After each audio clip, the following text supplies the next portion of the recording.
Welcome to All Things Covered with Patrick Peterson and Bryant McFadden, coming to you live from sunny Los Angeles. As you see the backdrop, we're actually here on site where Super Bowl 56 will be played tomorrow. SoFi Stadium is right behind us. One of the more this is the newest stadium in the National Football League. I think the Raiders. Yeah, the stadium I in think Vegas. SoFi is the newest. Yeah, Yeah. It's one of the Vegas is newest. Yeah, Vegas of the newest stadiums in the National Football League. An unbelievable facility, an indoor stadium. Mm-hmm. And there's so many things that we've talked about leading up to the ball game tomorrow, Pat P, regarding these two outstanding teams between the Rams and the Bengals. But one story that hasn't really gained a lot of attention is the stadium. Yeah, the temperature. What people don't know is that this is a new stadium, state-of-the-art facility, but they don't have any AC. No AC. In the building. But we're in La La Land. We're in La La Land, but you know it. Being here all week, basically, it gets hot. It can get a little warm. Right now, it's pretty good. We got a nice breeze going, but throughout the week, the temperatures were in the high 80s, and apparently it will be 84 tomorrow. Mm-hmm. I was not aware there's no AC in the building. Yeah. And understanding and knowing that, and you've played here quite a few times, Pat P, how hot does it get in the stadium?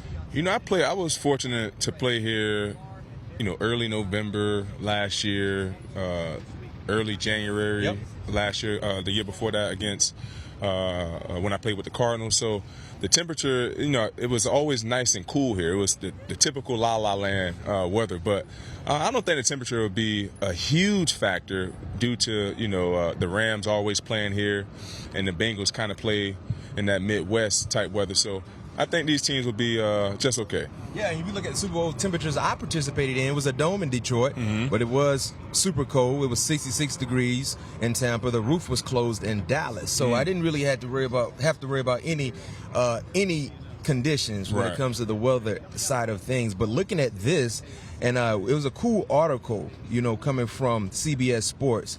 If the temperature in Inglewood doesn't reach the 84-degree mark, it still could do so inside the stadium. Okay. So basically, the stadium, it could be hotter inside than it is actually outside. And for some, like you said, it shouldn't be an issue, but it could be an issue because Cincinnati, since the month of maybe late November, they've been dealing with chilly temperatures. Right. So coming to this element, playing inside could be something that could be a bigger adjustment for the guys from Cincinnati compared to the guys from for sure. In this temperature. For sure, 100%. The entire postseason. But I was not aware that they don't have any AC. No AC. The Carrier Dome in Syracuse was like that as well, if not mistaken. No AC. But do you think it could, play a part? Looking at this game, and granted, you're taking Cincinnati, right? Yeah, I am. For me, I'm taking the Rams. I know you are. Right? But one thing, now hearing this information, guys, this could play a big part, Pat P, in the beginning of the ball game. Yes, I agree. Could be a slow start for a team like Cincinnati because, number one, Pat P, you played in big-time ball games. The adrenaline is going to be at an all-time high. Oh, yeah, no doubt about it. You're going to be all the way up here. Right. And usually when your adrenaline is that high, you get out of breath. Yeah. I told you the story about it's me. It's going to be a little humid in there, too. And that humidity hits a little different. I told you about the story I almost passed out for a Super Bowl. Yeah, you did tell me that. Yeah, you did tell me that. I was so fired up. When the first time they called Nick while I run on the football field, I utilized all my energy pregame in the locker room, pregame warm-ups. By the time I got into the flow of the ball game, I almost passed out. I was in the huddle. Wasted all his energy, man. People was like, BMac, what's wrong with you? I'm like, I can't breathe. They're like, bro, you better start breathing. This third down. They're throwing. Luckily enough, they didn't throw the ball my way. But I do believe it's going to be a slow start. You said that yesterday? I said that yesterday. Yeah. Now, even, getting more information about this, the temperature in the stadium with the humidity that could really affect Cincinnati, I'm definitely putting my money on the under. First half under the cash in. So that's great information coming from our good writers with CBS. But like you said, Pat P played in this stadium. It should be an issue. There's so many other things that we can highlight, and we will highlight throughout the course of our show. We will take care of a few bills. We'll be back in a few minutes. But when we come back, we got a special guest joining us here. All Things Covered. Patrick Peterson, Bryant McFadden. See you in a minute.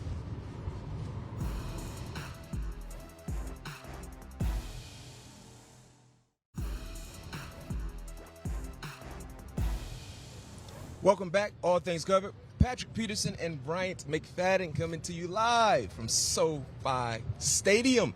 And right now, we're joined by an outstanding guest. One of the best insiders in the game. Yes, indeed. Josina Anderson is here. Man, First time on the show. You nervous? First time on the show. Nervous? Didn't Michael Jordan tell y'all to lower the roof or the ceiling is the roof or something? Yeah, So you know you don't got to elevate. I'm just one of the peoples, man. No question, We're sir. definitely happy to have you. Yeah, we're happy to have you here. We've been talking about this game just like yourself the entire week. You've done a tremendous job in covering Von Miller, OBJ throughout their professional careers, and seeing the midseason moves that the Rams decided to do in acquiring both individuals. How did those moves propel the Rams to get to this moment in their season? Well, I think, first of all, it just elevated everything to another level. But it's not unexpected because when you look at the types of deals that general manager Les Snead typically does, he's unafraid to make those moves. And while there are a lot of general managers that value draft picks, and I don't really understand this because I like players that I can quantify their value more. You see what I'm saying? So the fact that he likes to be able to look at a player like Pat Pete or Brian McFadden, know what you have already done in the league and say, okay, this is what we need to get our team to the next level. He's not afraid to roll the dice on that. And kudos to the Broncos for making Von Miller available and John Elway being cool enough to do that. And that's understandable because Von Miller helped him to win, Super Bowl 50 in New York or whatever. San Francisco. So he's paid his dues. He's been there through Trevor Siemian, Paxton Lynch. So he's the list earned, goes on.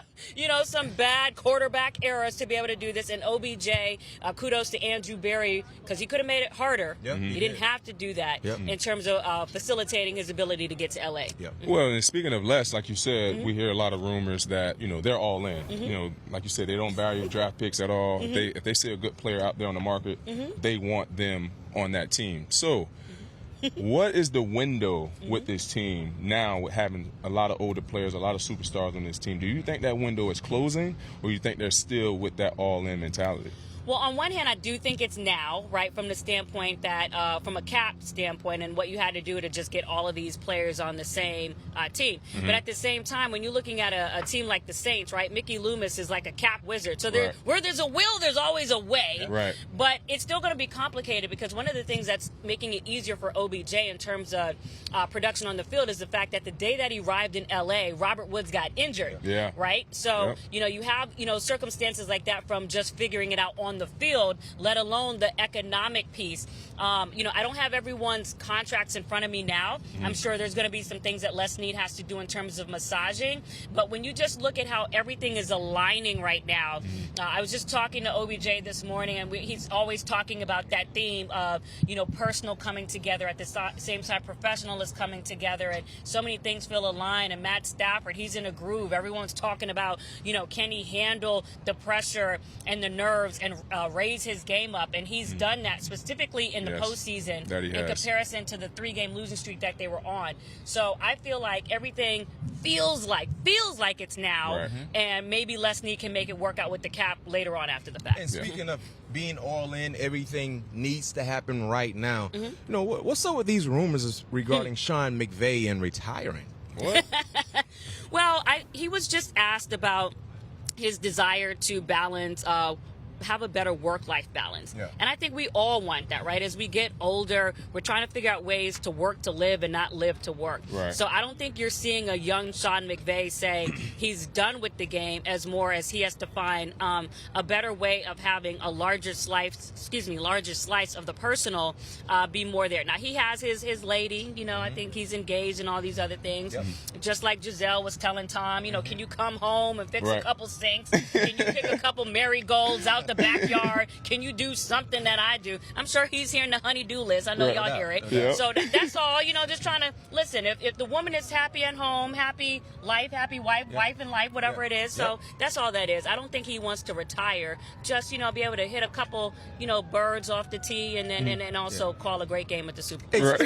Especially if they win. Right? And he's still in the prime years of his coaching life.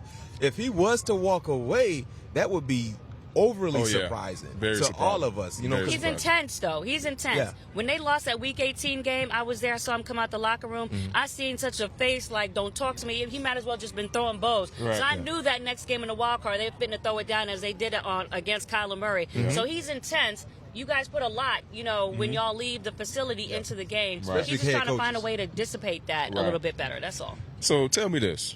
How did the Bengals become a winner so quickly?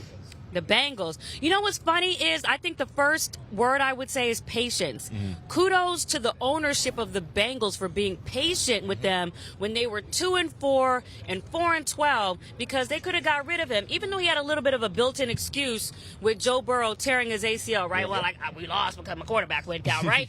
But he could have been like, yeah, because the patience for coaches now is just about as short as quarterbacks coming out the draft. But they stood with him, and I think that was the biggest thing. And let's keep it real, something that we don't talk about enough. The injury to Joe Burrow last year was a blessing in disguise. Because if Joe was healthy, it's safe to say they wouldn't have had the draft spot they had last year to be able to go draft Jamar Chase. Yeah. And because of the injury, granted, it was unfortunate. It was a blessing in disguise. You go get a top tier player because you were bad and your star quarterback was out, and now you're able to reap the benefits of your fruits. You reap the benefits. The benefits of your reap the fruits of your labor. Something there we like go. that. Yeah, I got it. Yeah, but that's something a lot of people don't talk about. But you know what's actually funny is at the time that they were drafting Jamar Chase, all of Cincinnati was on Cincinnati because they wanted them to get an offensive lineman. They wanted them to get Penei Sewell. Yeah, Sewell. They were like, what y'all doing? Yeah. And they needed Sewell. And they still needed him because he's been sacked about 50, 111 times. But Jamar Chase is making you forget that you still need an offensive lineman. Right, okay. Exactly. And I think one thing also, kudos to Cincinnati. Granted, AFC foe, I don't really like them, but I got to give props where props due. Wait, you don't like who? Cincinnati. Why? Steelers. Cincinnati. It just. Is that why? So is that why when we were talking earlier on our little thing, you was voting for the Rams? No. I was talking with my pockets. Oh. It had to do with my Okay, well, you got to qualify. He's talking about the business. No, it's two different things. Okay. I gotta Is this throw my the heart out of the football way when I'm trying to analysis get or is money. this the money analysis?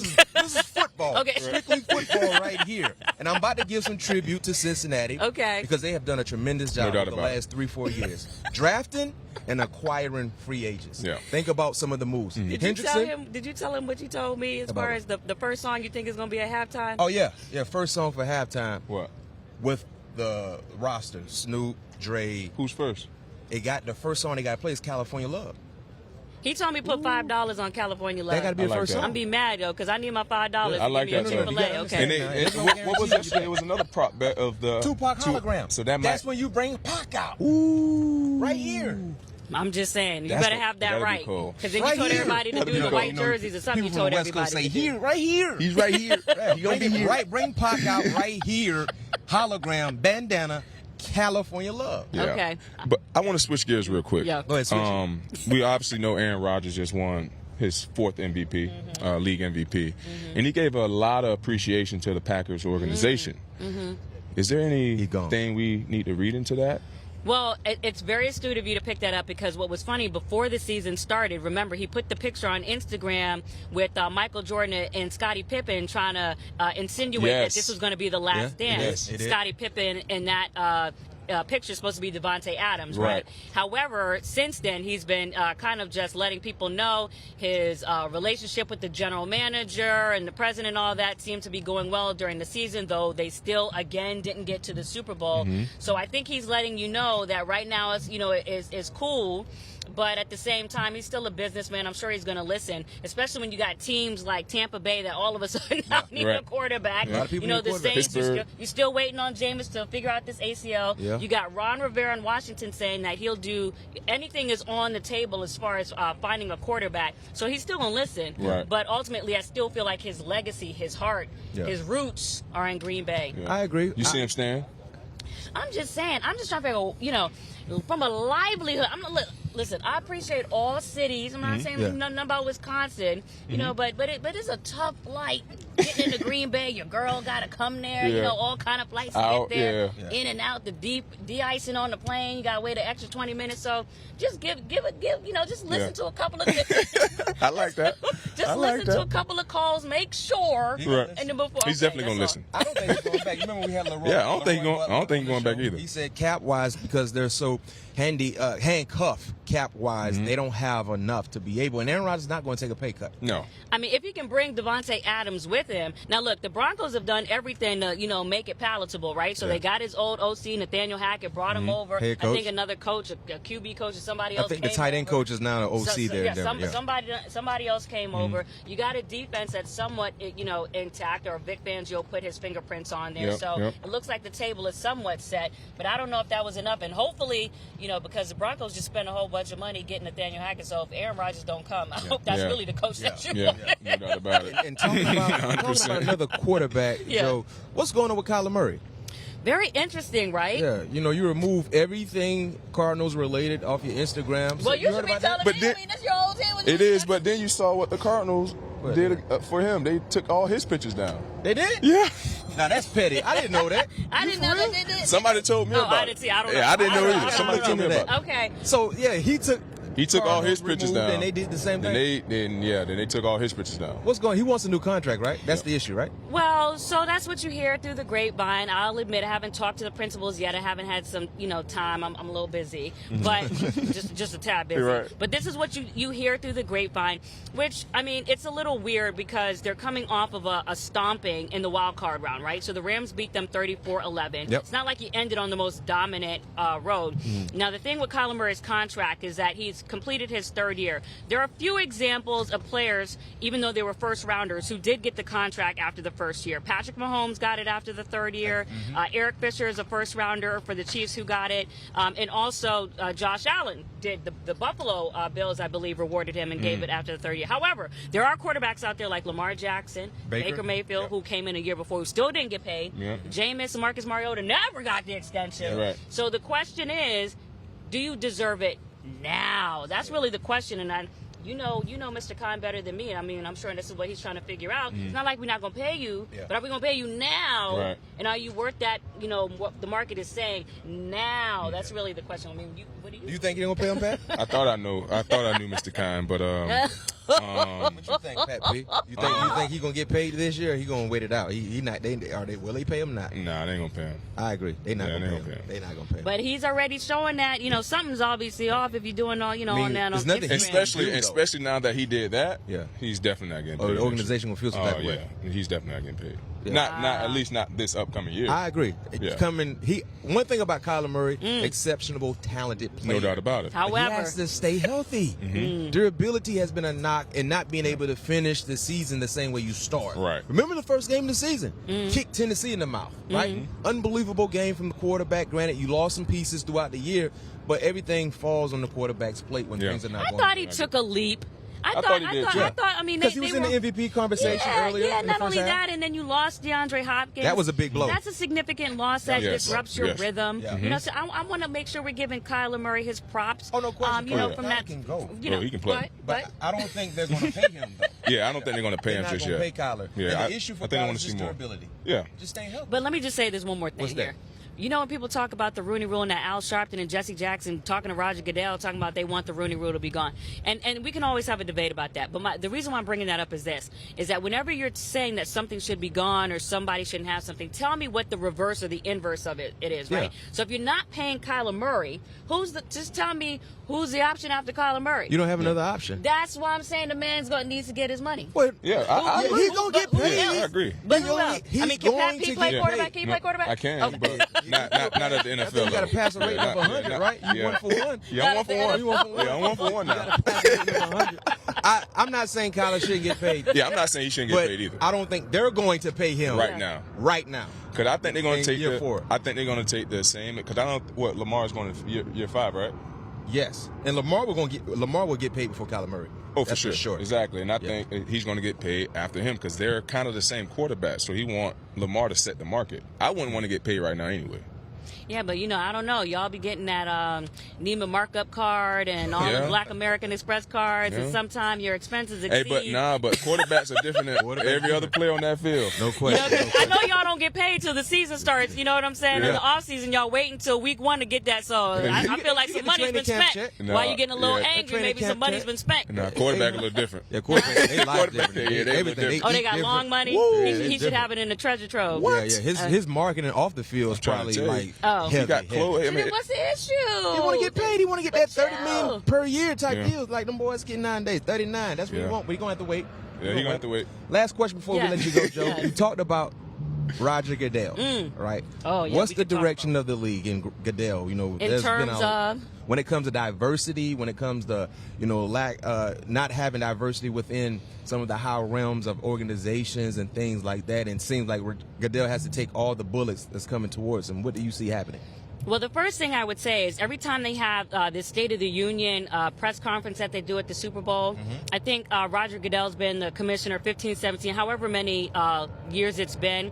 I need you to come to the press conference with actual solutions and not just keep saying we need to do better. I need another soundbite, something else, another talking point, so we don't just hear we know it's bad, we need to do better. Let's actually come with a list of things that are actionable that you're actually going to do. So that's number 1. I say number 2 is that, and if I had attended the press conference, this is what I would have actually asked about, or the statement that I would have made. The thing that I do think is unfortunate about the Brian Flores lawsuit is the fact, one, that he had to file it, right? Or he felt compelled to file it. And that essentially he's become like a sacrificial lamb.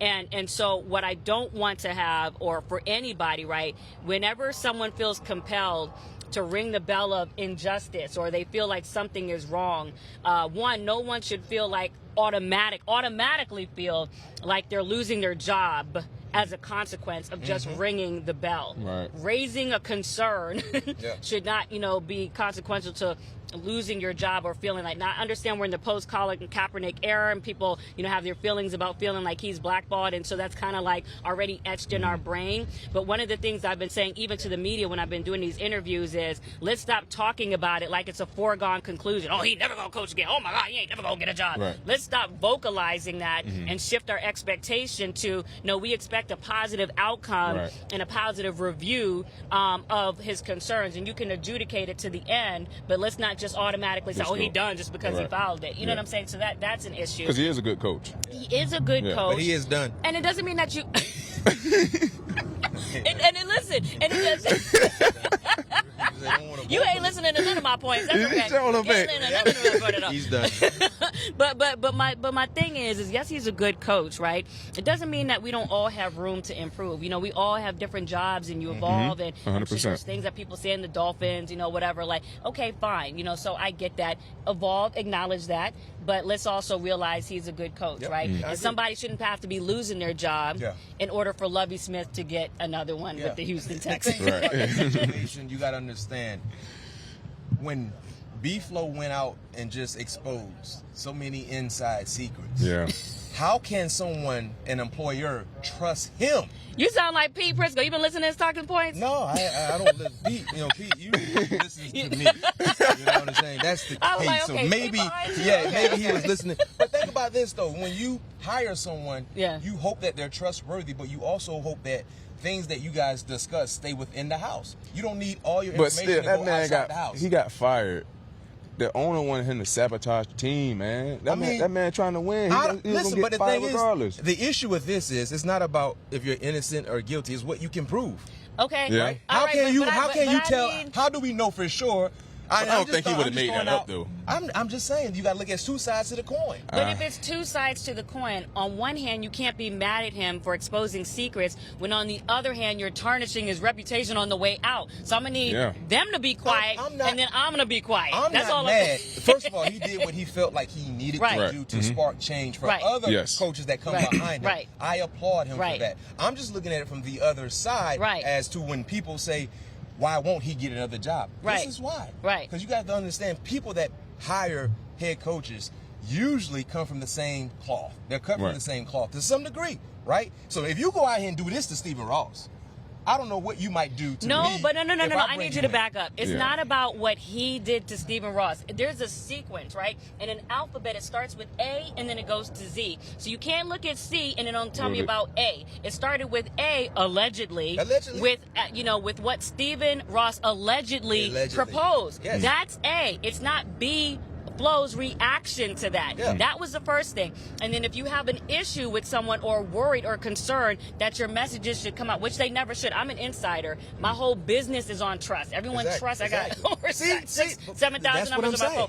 Multiple people trust me to keep things quiet. So I completely get that. But you can't harbor that expectation and at the same time destroy his reputation on the way out. Yeah, and we got to wait and see, but I don't think he will get an opportunity. Do I believe that's right? You ain't listening to me. I think he'll coach again. Where? In the National Football League? I just said don't vocalize it.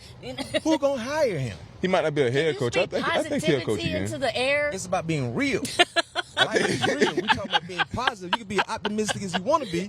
I think he might not be a head coach. I think he'll coach again, though. I can see him being a position coach. Yeah. You said you weren't coaching again, though. I meant head coach. Oh, okay, all right. Would you even take that role when you've been successful? Tell me what you think should happen as opposed to you telling me what you think will happen. What do you think should happen? I think he should get an opportunity to be a head coach. That's how I need you to talk about it. I believe that. Do I believe it will happen? No. Houston wanted to sign him. He was supposed to be the Texans coach, but you had McNair named in your lawsuit. So if you're Houston, how can we hire you when you just brought out our owner's name in the lawsuit as being, what did he say? Did he say racist or something like that? Yeah, I don't know nothing about the lawsuit. Was it Bob McNair? Well, listen, I know he definitely had, obviously, he's got Patriot ties in the Houston Texans building. There are people in that organization who had zero issue with him being the head coach. When I always talked about that on Twitter, I put it on Front Street, I said, but I don't know how Cal McNair feels. Yeah, so to me, that's where the objection that's why you can't. If you're Kyle, if you wanted him when he first got fired, before the lawsuit, if that's your guy, after the lawsuit, and he had Bob's name in that lawsuit, I want to hire him, but I can't. I mean, look, they got so much pocket change just in between the couch that could just buy a whole island. But it's the principle. It's the principle when it comes to certain people. No. Again, everything has a sequence. It's not the principle of the lawsuit being filed against you. It's what it's about. I understand and that. if you're okay with the cause and you got change for days, and it's not really that big of a deal. Yeah, that's the way I look at it. You saw he was their top guy, and they go get Lovey. All I can say is I hope it works out for him. Head coach, we're going to do a poll. He'll coach again. Here on All Things Covered. Keeping it positive. Brian Flores will ever coach again in the National Football League? I'm going to be real. No. Would you think you'll be a head coach? Pat P? Why are you still trying to get me negative? The man I want you to be real with me, Pat. Do you think you'll be a head coach in the National Football League again? He might not be a head coach, but he will be a coach. He will be a coach again. No, he will be a coach again. So no to a head coach, Pat. He will be a coach again. Joe, what you say? Will he be a head coach? You're an insider. Come on. I'm going to say he should be a head coach. I'm not answering that question because the tongue has life and I'm not sowing it in the air. I just asked you one question. Was blunt. Will he? Should he? Will he be a head coach? That is my answer. He should be. They're not optimistic. They just don't want to tell you. I'm gonna be real with you. Who gonna hire him? Who? Somebody. I would love somebody to hire him, but it ain't happening. Hopefully, one of his friends might get a job as a head coach and bring him along. It's just like a lot of people say Hugh Jackson will never get back in the league. But if for some reason Marvin Lewis gets a job as a head coach, Marvin Lewis for darn sure is going to bring back Hugh Jackson. So sometimes it's just that you need your friend. Like here's, for example, matter of fact, Andre Patterson from the Vikings. He was out of the league forever after he left the Broncos, right? But when Mike Zimmer got the job from Minnesota, guess who brought him in? Mike Zimmer brought Andre Patterson. Sometimes that's how it happens. But the premise of my question was head coach. Yeah, because I think what he's going to do is when he come back on the staff, the defense is going to be so well again, and he's going to become a head coach again. We're going to toss the break on that note, Pat P. I love your optimism. Yes, sir. We're going to be no head coach. We'll be back to you in a minute.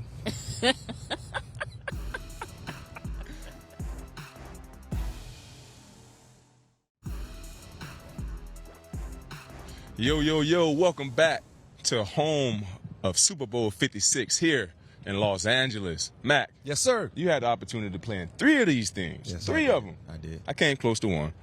What's the biggest keys in handling the responsibilities during the week and preparing for the game? You know what? It can be frustrating. It could be annoying because you have so many people tugging at you from every which way, wanting to be a part of the ball game, wanting to come to the ball game, want you to accommodate them. Right. Flights, hotel, even food.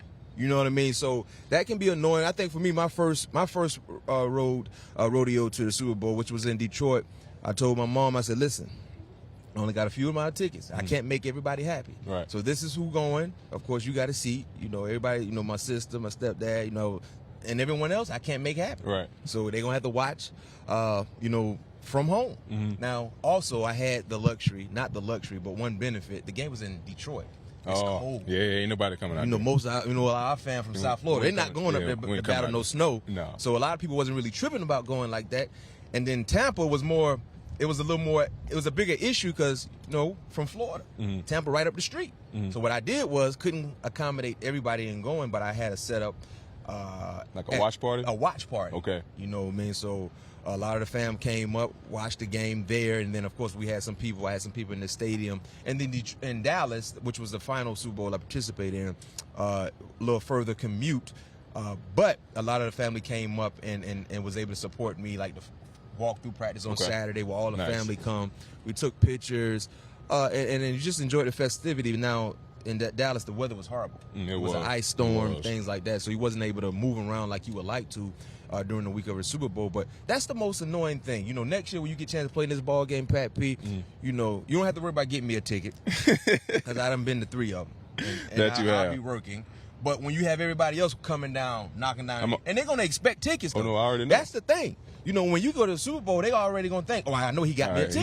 He got me. No question. Yeah, so did it get easier as the Super Bowls went on? Oh, yeah. Yeah, you know, with every experience, you know how to handle it. Right. Now, my first one, I was a rookie. Right. You know what I mean? I'm playing first year out. No question, man. I'm doing everything big, man. I spent $200 for a haircut in Detroit. I had got Beijing and everything. Put the paint where it ain't. Man, that paint came down to my face on the first part of that ball game. I couldn't even see. I thought I was sweating black marker. Man, listen, I told you I almost passed out because I was breathing so hard. Right. But I listen to the older guys. If you look at Jerome Bettis, you look at James, Joey, them boys had that Beijing, that edge be super tight. So shoot, I said, hey, it's Super Bowl. I'm gonna spend $200 on the. You know, I'm cheap. Get the Beijing. I'm gonna get the Beijing. Little did I know, if you don't let it die and sit long enough, it's gonna drain when you start sweating. Man, I went to put my helmet on. I said, man, what's wrong with me? And I had all kind of black eye black all over you. What's going on? I took my helmet off, my helmet black. I'm like, man, I said, never again. Never again. You do things, you want to treat yourself. Right. You know what I mean? You know how to. Every time you go to Pro Bowl, you buy a gift, right? You get a watch. Yeah. You know Nice what I mean? watch. You do things, Always. you treat yourself. But it's a great experience. You get extra money. Everybody's watching. Think about this. This is one game. If you're a casual football fan, you gonna watch. Everybody's watching this. Everybody. The whole world's watching it. No, and also too, Pat P. I tell you this, and you know you can speak about this. I don't care what level of player you are. You get nervous in certain moments of a ball game. Right. Maybe the first game. Right. You know what I mean? First primetime game. This game right here, my first time playing. You nervous the whole game? I was nervous because I was like, yo, I'm young. I was one of the youngest players on defense. Like, I don't want to have a play that could prevent us from winning. Right. Because people gonna remember that. Right. Think about some of the mishandled plays from individuals in past Super Bowls that we all remember. Like, that's the reason why we lost. Even though one play doesn't determine the if you win or lose, but it could definitely put you in a better position to win or lose. Yeah. So I was nervous from that standpoint, Pat P. But it's an unbelievable experience, man. I bet it is, man. I can't wait to have opportunity to live that life out for sure. Yeah. But what you got? I know we talked about this story a number of times. Yeah. Super Bowl 43. You have any regrets of that night? No. I'll do it all over again. You'll do it again? You know, we played Boo Ray. I know. If y'all know this story, like for us in Pittsburgh, we play cards all the time. We travel on game day on Saturdays. We play cards all Saturday night. Throughout the week, we play game of Boo Ray. And one thing that we learned in 2005, whatever we did to get to this point to play, don't change it. You know, some people get tight. They change the regiment. You know, if you get a massage on Tuesday, you want to do it on Thursday. No. Do whatever you did to get to that moment. Don't change it. So for us, we're like, man, if we've been hanging out on Friday nights, why stop? Because we're in the playoffs. Right. Don't change up your regimen. Yeah, I agree. So for us, every night of a ball game, we always play cards. And we played at 1 o'clock or 4 p.m. Luckily for us, the game Super Bowl 6:30 Eastern. Yeah, so you had a little time to. It was almost like that night game during the season. No question. So we in Tampa, and you know the thing about when you get the Super Bowl, you get more money. Yeah. So you might do things a little differently than what you would normally do because you got more money in your pocket. Yeah. So we playing. I'm not saying we was actually playing for money or not. I'm not saying that. But it was an intense game. Right. And the intensity of that game, I didn't get to my room until 8 a.m. What time were meetings? 10, 11? No, the first thing we had was breakfast. Okay, so that's at 9. Yeah, I got there late. We all didn't get that room till 8. That's the thing. We had about 8 to 10 guys involved in that card game. Yeah, I went out there and won the Super Bowl. But when we got to locker rooms, you can tell who ain't got no sleep. Hey, I walk in the locker room, I don't even cuss, but I cuss myself. I said, man, you gotta be so stupid. Why would you do that? That's the night dumb. before the game. Man, we got to the stadium around 4 o'clock. I'm dog tired. Man, I'm seeing double. I'm like, man, what the fuck is going on? And I remember James Ferrier told her, he said, listen, whatever y'all do, don't let this story get out. Because if it get out and we lose, they're going to say that's the reason why we lost. Because most of the guys on the defensive side was up all night playing cards. And you remember the boat trip? Yeah. The boys from the Giants, when they went on the boat trip the week before they played Green Bay, everybody talked about that as the reason why they lost. But for us, I wouldn't do it all over again. You know, Blu-ray, you play the game. Oh, you know, love the game. It's what brought us together. Love the game. But the intensity, man, that card game was just as intense as Super Bowl 43. And you remember it was intense plays in that game. That it was. We gambled. Came down to the wire. It came down to the wire. That's how that card game was. I bet it was. Last one before we toss the break here. Yes, sir. Obviously, we all know you played in 3 Super Bowls, and all halftime shows are different. But this one is going to be a mega halftime show. Yeah. How do you handle the lengthy halftime? Man, because usually for us when we go into halftime for a normal ball game, you might 17 be in minutes. 17 minutes, but you're not actually in the locker room 17 minutes. You might be in the locker room maybe 8 to 9. Right. And you go over quick adjustments, you drink some water, eat some oranges, you back on the football field. Here, you sitting, you go over adjustments, and then usually for us, we treat halftime like it was the beginning of the game, like we haven't went out yet. So you go through your regimen, you stretch, you know what I mean, go over. You have extra time to prep and get prepared to make any adjustments, execute any adjustments. That's the only thing though. And a lot of guys you get anxious and you want to get out there, but it's a long. I bet. And for us as fans, when we watch the Super Bowl, it doesn't seem that long because we watching the halftime show. Right. But for us as players, it seems extremely long because we don't watch it. Now this year, heck, if you're a player, you might want to tap in because it's going to be some. It's going to be live. It's going to be a memorable halftime show. But halftime shows in Super Bowl, man, it's not a big deal because those are champagne problems. Champagne problems. That's what we call champagne problems, and you want those problems. Yeah, you definitely want those problems being one of the last 2 teams standing at the end of the season. But yeah, we got to pay a couple bills. But real quick, before we pay a couple bills, I want to hit you with something, Pat. Talk to me. I know you got a real good relationship with Jalen Ramsey. Okay. He's worked out with you early in his career. One of the best to do it right now in the National Football League, but he's playing against an up-and-coming superstar in Jamar Chase. If you were Raheem Morris, the DC for the Rams, how would you utilize Jalen on Jamar? Would you allow Jalen to cover someone else and then just maybe double Jamar? Or will you allow Jalen to follow Jamar Chase and then still utilize him in the slot as the nickel? Or just be like, Jalen, you follow one? Me, if I'm coming out the gate, you got to take him. This is the last game of the season. Like, he got, 1,400 yards overall throughout his rookie campaign.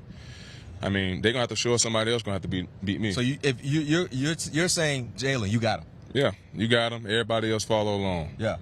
You know what I like when I used to see you travel and guys like Jalen? When y'all don't get stand in front of the huddle. Y'all stand in front of the ball. You know what I mean? Like you stand in front of the ball and you just looking. I don't even care what the call is. Yeah. I got one. That's when you know it's go time. Oh, yeah. Everybody don't do that. No, it ain't nothing like it, man. That's like the best feeling in the world because you put so much time and effort in to your preparation all week.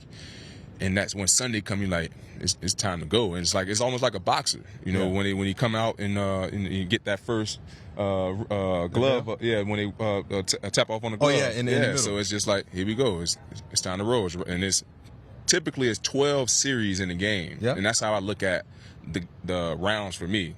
it's a 12 round boxing match. It's a unique way of looking at it, Pat B. It's gonna be an interesting matchup. But for me, Jalen, you got him. And that's why you brought Jalen Ramsey here. Mm-hmm. I brought you here. It's a 5-star matchup. Oh, yeah. So I need my 5-star player on their 5-star. Oh, yeah. And he going to show up. I know he going to show up. No question. No question he going to show up. Last question for you. Who you taking? And what?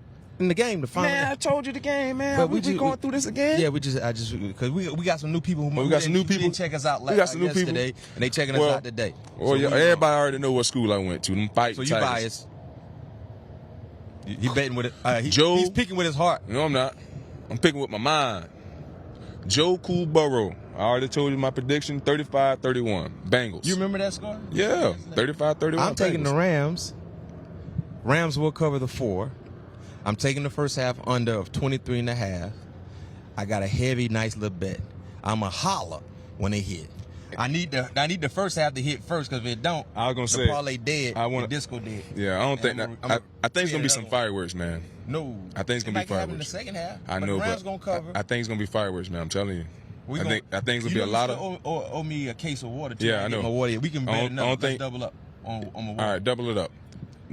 For a case. Yeah, for a case. Yeah. It's gonna be over 23. I like. No. We betting a case of water on the game. You like Cincinnati. I like the Rams. Yeah, let's bet another case on the first half under. I said it's gonna be over. Over 23. Yeah. Okay, we can do that. You know, I like the. It's gonna be about 28.